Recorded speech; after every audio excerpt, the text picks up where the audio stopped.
He hired her as a cleaner, not knowing she is the daughter he abandoned 30 years ago. She recognized him right from day one, but he did not. She recognized him because she saw a scar on his finger. He had just hired a maid. He did not know whom he had hired. She cleaned to her best, everything on point. One day, he fell sick, very, very sick, and what she did was unimaginable. Stay tuned as we uncover facts, morals, and fate. Consider subscribing for more stories like this one. Share your thoughts in comments. The big wooden door of the mansion opened, and a young woman stepped inside. Her name was Tabitha. She was 30 years old. Her skin was dark like the rich soil after rain. Her eyes were tired, but they held a fire that had not gone out even after years of suffering. Her hair was braided in long, thin lines that fell past her shoulders. Some of the braids had come loose from the journey, but she did not have money to fix them.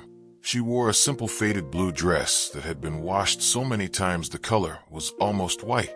On her feet were plastic sandals with a broken strap that she had tied with a piece of cloth. She carried no bag. She carried only herself. The house around her was enormous.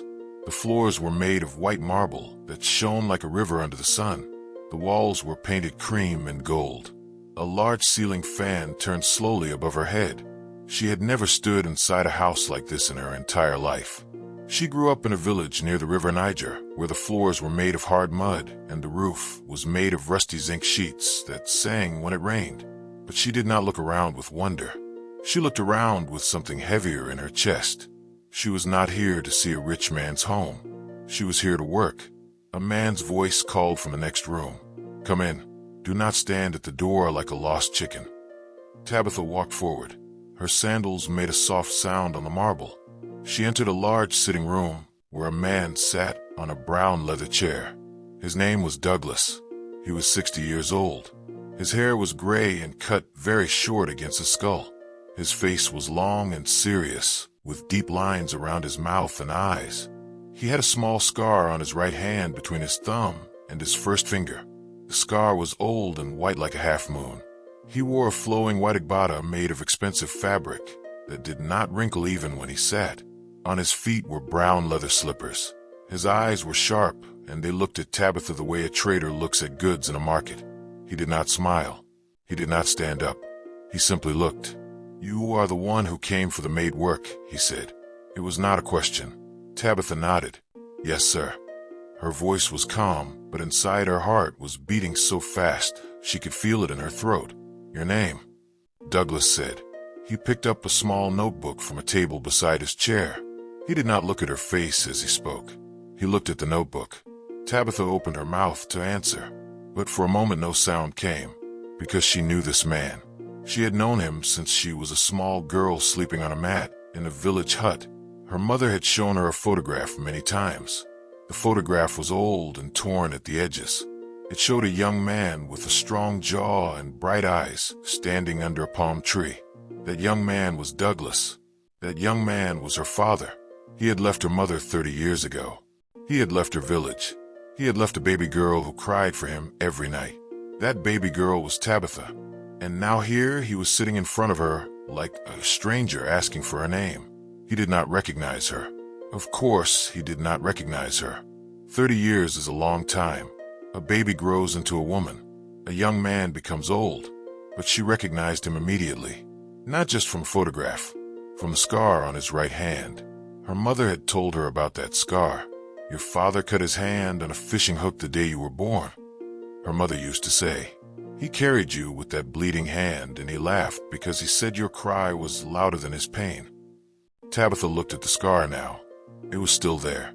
A small white moon on his brown skin. He still did not look at her. "I said your name," Douglas repeated. He tapped the notebook with his pen. "I do not have all day." "Speak." Tabitha swallowed. "Tabitha," she said. "My name is Tabitha." Douglas wrote it down without any change in his face. The name meant nothing to him. He had probably forgotten. He he ever had a daughter named Tabitha. He had probably buried that memory under the weight of this big house, and this white marble floor, and this expensive Igbata. "Tabitha," he said flatly, "where are you from?" Tabitha wanted to say, "I am from your past. I am from the village you left. I am the daughter you abandoned." But she did not. She had come here for a reason. She had left the village because there was nothing left for her there. Her mother died when she was 10 years old. Her mother's sister took her in, but treated her like a slave. She worked from morning until night. She fetched water from the river. She gathered firewood from the bush. She cooked and cleaned and farmed while her cousins went to school. When she was 18, she left that house and built a small hut of her own near the river. She sold fish and vegetables at the village market. She survived, but she never forgot the photograph. She never forgot the man who left. She did not come to Lagos to find him. She came because the village could not feed her anymore. The fish had become few. The rain had become unpredictable. The money she earned could not buy enough food. So she walked to the main road and found a bus going to Lagos. She had no plan. She had no family in the city. She only had her 2 hands and a heart that refused to break. When she saw the sign outside this gate that said, "Maid needed," she walked in because she needed work. She did not know the house belonged to Douglas. She did not know she would find him sitting here like a king. But now that she had found him, she decided to stay. Not for revenge, not to make him suffer. She stayed because she wanted to see him. She wanted to see the man who had broken her mother's heart. She wanted to understand. So she answered his question. "I am from a village near the river Niger," she said. Douglas looked up for the first time. His eyes moved over her face, but they did not stop. They did not search. They simply observed like a man checking a piece of fruit for rot. "You are strong," he said. "You look like you have worked hard all your life." Tabitha said nothing. She wanted to say, "Yes, because you left me to work alone." But she held her tongue. "I need someone who can clean, cook, wash, and stay out of trouble." Douglas continued, "I do not want noise. I do not want questions. I do not want thieves. If you steal even 1 kobo from this house, I will hand you to the police myself. Do you understand?" Tabitha nodded. "I understand. How old are you?" 30. Douglas wrote again. Then he asked, "Do you have children? A husband? Any man who will come to my gate looking for you?" Tabitha shook her head. "I have no one." Douglas put down his pen. He leaned back in his chair and looked at her again. Something flickered in his eyes for just a moment. Something that looked like memory, but it passed quickly. He stood up. "You will sleep in a small room behind the kitchen. You will wake up at 5 every morning. You will clean the whole house before the family wakes. You will prepare breakfast by 7. You will wash clothes on Mondays and Thursdays. You will iron on Fridays. You will not speak to my wife unless she speaks to you first. You will not touch anything in my study. The study is forbidden. Do you understand?" "Yes, sir." "Then you are hired. Your pay is 15,000 naira per month. You will be fed here. You will not get an advance. You will not ask for a raise for 1 year. If you do not like it, the gate is there." Tabitha did not argue. 15,000 naira was very small money. In this city, that money could barely buy food for 1 week. But she did not come here for money. She came here because she had no other door to knock on. And now she had another reason. She wanted to stay close to this man who did not know her. She wanted to watch him. She wanted to understand how a man could leave his own child and forget. "I will take the job," she said. Douglas nodded once. He turned and walked toward a hallway without saying another word. Tabitha stood alone in the big room. The ceiling fan turned. The white marble floor felt cold under her broken sandals. She looked down at her hands. They were rough and calloused from years of work. These were the hands of a daughter who had been forgotten. She looked toward the hallway where Douglas had disappeared, and she whispered to herself, "You do not know me, Father, but I know you." The first week was hard. Tabitha woke up at 4 in the morning every day because she wanted to be ready before 5. She swept the marble floors with a broom made of dry palm leaves. She mopped until the white stones shone like mirrors. She washed dishes in the big kitchen. She scrubbed pots that had burnt rice stuck to the bottom. She cleaned the toilets with her bare hands and a small brush. She did not complain. She did not cry. She worked like a machine that had been made only for labor. The house had 5 bedrooms. Douglas and his wife slept in the biggest room at the end of the hallway. His wife was named Morgan. She was 55 years old. Her hair was dyed black and styled into stiff curls that did not move even when the wind blew. Her face was proud and cold. She wore expensive clothes every day. She never said thank you to Tabitha. She never looked at Tabitha's face.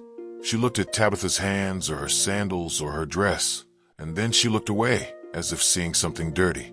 Morgan had given Douglas 3 children, 2 boys and 1 girl. The boys were grown and lived in other cities.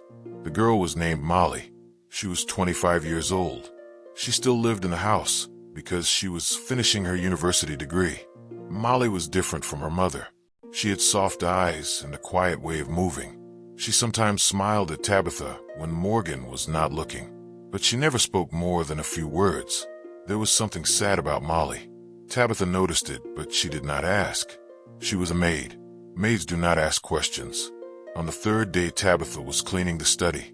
Douglas had said the study was forbidden, but Morgan had ordered her to clean it. "My husband is away for 2 days," Morgan said. "Clean that dirty room. Dust is everywhere. He will not know." Tabitha did not want to disobey Douglas, but she could not disobey Morgan. So she entered the study with a rag and a bucket of water. The study was a dark room with heavy curtains. There were books on tall shelves. There was a big wooden desk in the center. On the desk were papers and pens and an old lamp. Tabitha began to dust the shelves. She moved slowly and carefully. She did not want to break anything.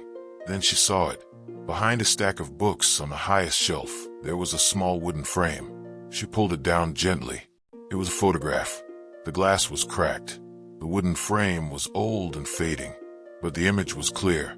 It was a woman, a young woman with kind eyes and short hair and a smile that made you want to smile back. Tabitha knew this woman. It was her mother.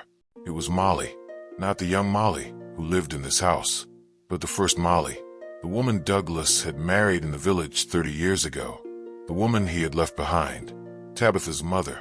Tabitha's hands began to shake. She held the photograph close to her face. Her mother looked so young, so full of hope. She was wearing a yellow blouse and a blue wrapper. Her hair was short because she had cut it when Tabitha was born. Tabitha remembered that hair. She remembered touching it as a small child. She remembered her mother singing songs while cooking over a fire. She remembered the night her mother died, the coughing, the blood on the cloth, the way her mother held her hand and said, "Your father loved you. He was just lost. Find him one day. Tell him I forgave him." Tabitha had never found him, but now he had found her without knowing it. And here in his forbidden study, he had kept one memory, one photograph. He had hidden it behind books where no one could see, but he had kept it. That meant something. Tabitha did not know what it meant, but it was something. She put the photograph back, exactly where she found it. She wiped her eyes with the back of her hand. She finished cleaning the study and left. She never told anyone what she saw. Before we continue, pause for a moment and tell me where you are watching from and what time it is there. If stories like this touch your heart, consider subscribing so you do not miss what comes next. Because what happens next will change everything for Tabitha and for the man who does not know he is her father. The days turned into weeks. Tabitha learned the rhythm of the house. She learned that Douglas woke up at 6 and drank black tea without sugar. She learned that Morgan did not leave her bedroom until 9. She learned that Molly ate her breakfast alone in the garden behind the house. Tabitha watched Douglas every day. She watched how he walked with his shoulders straight like a soldier. She watched how he never laughed. She watched how he sat alone in his study at night with the door closed. She watched his hands. The scar was always there, a reminder of the day she was born. But he never looked at her the way a father looks at a daughter. He looked at her the way a man looks at a piece of furniture. She was useful. That was all. One evening something changed. Douglas came home from a business trip looking tired. His face was pale. His eyes were red. He walked slowly to his bedroom and closed the door. 2 hours later, Morgan came out looking worried. The maid, she called. Tabitha was in the kitchen washing plates. She dried her hands and went to the hallway. Yes, Ma. My husband is sick. He has fever. His body is hot like fire. I am going to the pharmacy to buy medicine. Stay with him. Do not leave his side until I return. Morgan left. Tabitha went to Douglas's bedroom. The door was open. She stepped inside. The room was dark. The curtains were drawn. Douglas was lying on the big bed. His body was shaking under the blanket. His face was wet with sweat. Tabitha touched his forehead. It was burning. She had seen this sickness before. It was malaria. It had killed many people in her village. Not wait for Morgan to return. She went to the kitchen and fetched a bowl of cold water and a clean cloth. She sat beside Douglas on the bed. She dipped the cloth in the water and placed it on his forehead. He moaned but did not open his eyes. She wrung the cloth and dipped it again. She placed it on his neck. She did this for hours. The room grew dark outside. Morgan did not return. Tabitha did not leave. She stayed by his side. She changed the cloth every few minutes. She whispered prayers under her breath. She prayed to God to save this man even though he had abandoned her. She prayed because her mother had taught her to forgive. Forgiveness is not for the other person. Her mother used to say, forgiveness is for you. It is the water that washes your own heart. So Tabitha prayed, and as she prayed, Douglas began to speak in his sleep. His voice was weak and broken. He said things that did not make sense at first. The river, he whispered. The water is high. I cannot cross. Then he said another word, a name. Molly. Tabitha froze. He said it again. Molly, I am sorry. I am sorry I did not come back. Tears filled Tabitha's eyes, but she did not make a sound. He kept talking. The baby. Tabitha. My little Tabitha. She had your eyes, Molly. She had your eyes. I left her. I left my baby. Douglas turned his head on the pillow. A tear rolled from his closed eye down his cheek. Tabitha sat there in the dark room, watching her father cry in his sleep. 30 years of pain sat between them on that bed, but she did not wake him. She did not tell him who she was. She simply continued to place the cold cloth on his forehead. She continued to pray. And somewhere in the deep night, Morgan returned with the medicine. She gave it to Tabitha to administer. Tabitha helped Douglas sit up. She put the medicine in his mouth. She gave him water to swallow. He opened his eyes for just a moment. He looked at her face. His eyes were clouded with fever. He did not see her, but he whispered, "Thank you." Then he fell back asleep. Tabitha stayed until morning. She did not sleep. She watched over him like a mother watches over a child. And when the sun rose and his fever broke, she stood up quietly and went back to the kitchen to prepare breakfast.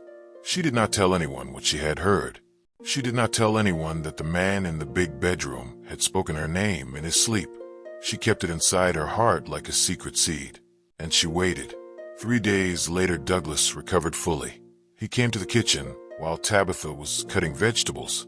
He stood at the door and watched her for a long moment. She did not look up. "My wife told me you stayed with me the whole night," he said. Tabitha continued cutting. "Yes, sir." She said you did not leave even when she came back.